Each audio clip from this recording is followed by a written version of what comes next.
Esto pasó en la política argentina durante el año 2020. Enero.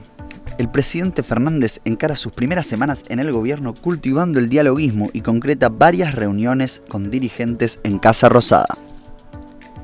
Guzmán encara la herencia más dura recibida de Macri y viaja a New York para comenzar a renegociar la deuda externa.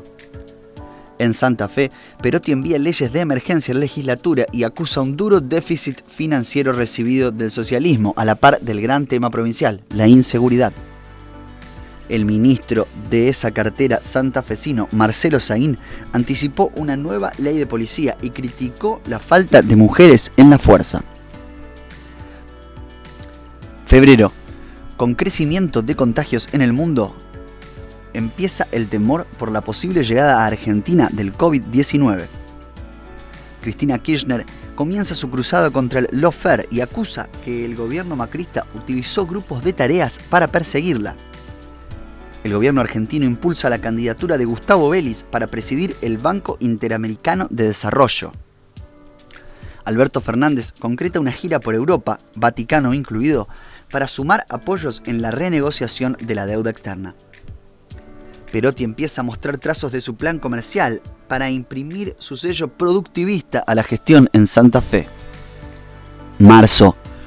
El presidente abre el periodo de sesiones en el Congreso y clama nunca más al endeudamiento insostenible. El intendente de Rosario, Pablo Hatkin, admite en el Consejo que recibió un déficit crónico en las arcas municipales. Complicado por la herencia recibida en materia financiera, Perotti apura la emergencia para evitar demandas por cesación de pagos. Los precios no paran de subir y Fernández dice ante empresarios que eso no es posible. El gobierno define cuarentena total a partir del 20 de marzo para frenar la expansión de la pandemia de coronavirus. Abril. La provincia de Santa Fe coordina el reparto de kits alimentarios en todo el territorio con el ejército. Alberto Fernández dijo: la cuarentena va a seguir, lo que podemos hacer es flexibilizarla. Programa de asistencia al trabajo y la producción. Arrancó la inscripción al subsidio para el pago de salarios de empresas privadas.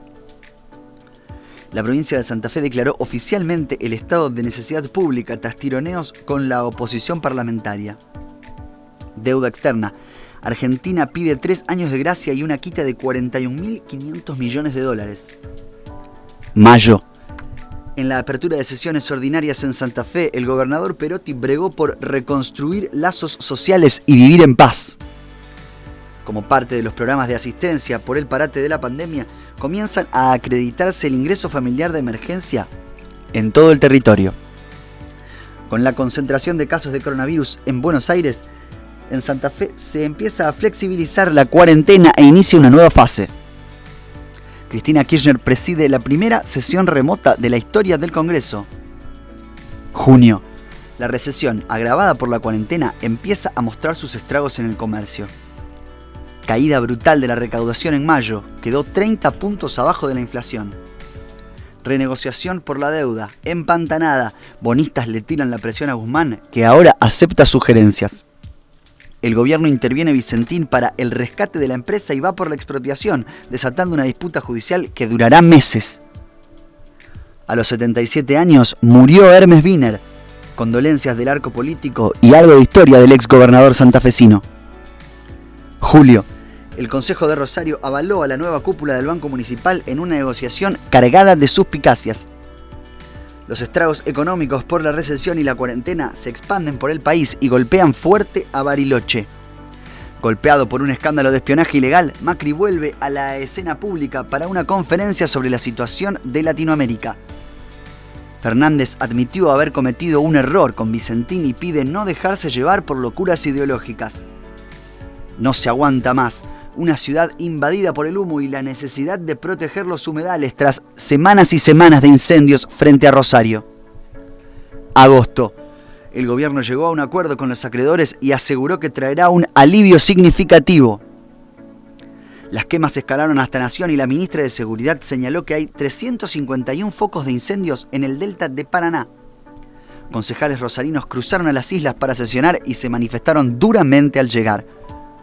Fernández, junto a gobernadores, anunció en Santa Fe cambios respecto a la concesión de la hidrovía Paraguay-Paraná. Es hora de que Buenos Aires devuelva algo al resto, dijo. Septiembre. Con rumbo pero sin plan. Pasan los meses del 2020 y la trampa económica sigue ahí. Crisis con la bonaerense. El presidente intervino para pedir a policías que depongan su actitud y reorientó coparticipación para subirles el sueldo. Tras no alcanzar consenso, la candidatura de Vélez, Argentina se abstuvo en la votación de presidente del BID.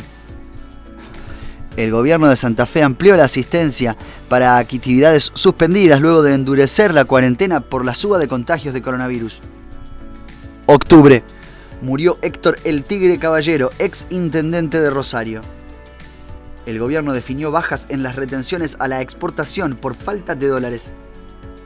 El FMI volvió al país para revisar las cuentas ante una nueva renegociación de deuda. Multitudinaria caravana en Rosario y el país por el Día de la Lealtad Peronista. Cristina Kirchner se despegó de las decisiones ejecutivas y pidió un gran acuerdo a través de una carta.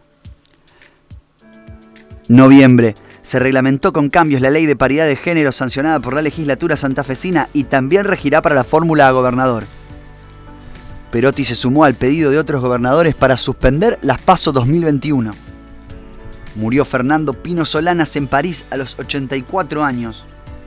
Fernández envió al Congreso el proyecto de interrupción voluntaria del embarazo. Murió Jorge Brito, uno de los hombres más poderosos del país y dueño del Banco Macro. Diciembre. El oficialismo en Rosario retiene presidencia y mayoría en el Consejo Municipal. Perotti valoró que la industria santafesina no se detuvo y apuesta a exportar más. Se aprobó en diputados el proyecto que establece un nuevo índice en la movilidad jubilatoria. Con 38 votos a favor, el Senado convirtió en ley la interrupción voluntaria del embarazo.